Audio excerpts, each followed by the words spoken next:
بسم اللہ الرحمن الرحیم۔ السلام علیکم، میں ہوں آپ کا بھائی عباس ہمدانی اور آپ دیکھ رہے ہیں جعفریات ٹی وی۔ آج کا ہمارا موضوع گفتگو ہے شہنشاہ امام زمانہ اجل اللہ فرج شریف سے مدد طلب کرنا۔ دوستو، جب کسی مجاز افیسر کے پاس کیس ہو اور اسے جملہ اختیارات بھی حاصل ہوں تو اس کیس کے ضمن میں وہی مدد کرتا ہے۔ مدعی یا مدعا علیہ کی امداد صدر مملکت بھی نہیں کر سکتا، گو عہدے میں کتنا ہی اونچا کیوں نہ ہو، اس سے تعلقات اچھے ہی کیوں نہ ہوں، مگر جب امداد طلب کریں گے تو بالواسطہ ہوگی کہ صدر صاحب ذرا فلاں افیسر سے ہمارا کام کروا دیں۔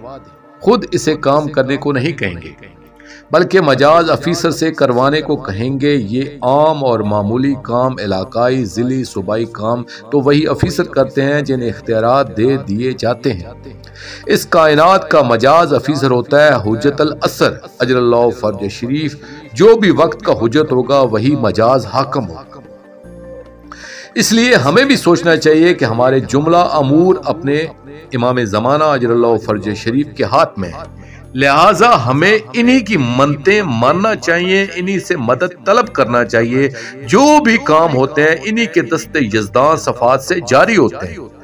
ہمارے اعمال و عقائد بھی اسی سرکار سے متعلق ہیں، حقوق و فرائض بھی اسی ذات حجت کے ہیں جو ہم پر عائد ہیں، اور جواب دہ بھی انہی کے حقوق و فرائض پر ہیں۔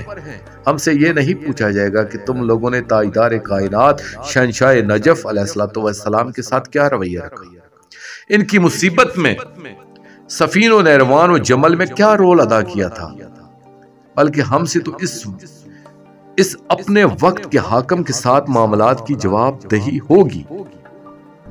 دوستو، آخر میں شکریہ ادا کروں گا اپنے مرشد کریم سید محمد جعفر الزمان نقوی البخاری سرکار دامِ اللہ تعالیٰ کا یہ مضمون میں نے ان کی کتاب عرفان حجت سے پیش کیا ہے، اور آخر میں اپنے پاک شہنشاہ کی بارگاہ میں دعا کریں گے، اللہ جل یا رب العرض، یا سلطان المنصور، یا امان الخائفین، یا ولی الامر اجر اللہ تعالی فرجک و صلوات اللہ علیکہ، یا ربا محمد و آل محمد صلی اللہ محمد و آل محمد واجل فرج آل محمد صلی اللہ علیہ وآلہ وسلم۔